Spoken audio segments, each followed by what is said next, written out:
हम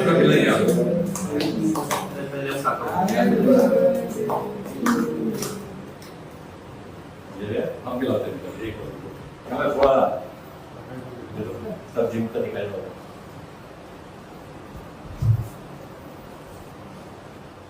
క్రికెట్ ప్రపంచంలో ధోనీకి ఉన్న ఫాలోయింగ్ ఎలాంటిదో ప్రత్యేకించి చెప్పాల్సిన పనే లేదు. ధోనీ కోసమే మ్యాచ్ చూసేవాళ్లు ఉన్నారు అనడంలో ఎలాంటి అతిశయోక్తి లేదు. అయితే ఈరోజు ఆయన పుట్టినరోజు. భారత క్రికెట్ జట్టు మాజీ కెప్టెన్ మహేంద్ర సింగ్ ధోనీ మిస్టర్ కూల్గా పేరుగాంచారు. అయితే ఆయన నాయకత్వంలో భారత జట్టును ఓ స్థాయికి తీసుకువెళ్లారు.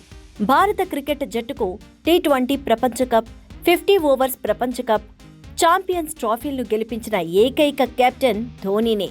అంతర్జాతీయ క్రికెట్ నుంచి రిటైర్ అయినప్పటికీ ధోనీ ఐపీఎల్ క్రికెట్లోనూ కొనసాగుతున్నారు. దేశం కోసం క్రీడల్లో ఎన్నో విజయాలు సాధించిన ధోనీకి భారత సైన్యంలో ఉన్నత పదవి ఉందని మీకు తెలుసా? 2011లో ధోనీకి లెఫ్టినెంట్ కల్నల్ హోదా లభించింది.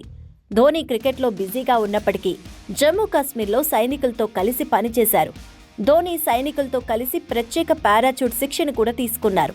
ప్రాదేశిక సైన్యం పారాచూట్ రెజిమెంట్లోని 106వ బెటాలియన్లో ధోనీ పనిచేశారు. భారత సైన్యం రిజర్వ్ ఫోర్స్ విభాగం దేశానికి ముప్పు ఏర్పడినప్పుడు ఇతర దళాలతో కలిసి పనిచేస్తూ ఉంటుంది. ఇక ఇతర సైనిక అధికారుల మాదిరిగానే ధోనీకి కూడా సైన్యంలో జీతం వస్తుంది. లెఫ్టినెంట్ కల్నల్గా ఉన్న ధోనీకి నెలకు సుమారుగా 1.21 లక్షల నుంచి 2.12 లక్షల వరకు జీతం వస్తుంది. కానీ ధోనీ ఈ జీతం తీసుకోరు. ధోనీ భారత సైన్యంలో గౌరవ పదవిలో ఉన్నారు. ఆయన సైనికాధికారుల సాధారణ విధులను నిర్వర్తించరు. సైన్యం ద్వారా ప్రజలకు సేవ చేయరు. కాబట్టి ధోనీకి నెలవారీ జీతం అని చెప్పినా చేతికి లభించవు. ధోనీ మాత్రమే కాదు, సచిన్కు కూడా సైన్యంలో గౌరవ పదవి లభించింది. సైనికులను ప్రోత్సహించడానికి ప్రజలు భారత సైన్యాన్ని బాగా అర్థం చేసుకునేలా క్రీడల్లో రాణించే వారికి సైన్యంలో గౌరవ పదవులు ఇస్తూ ఉంటారు.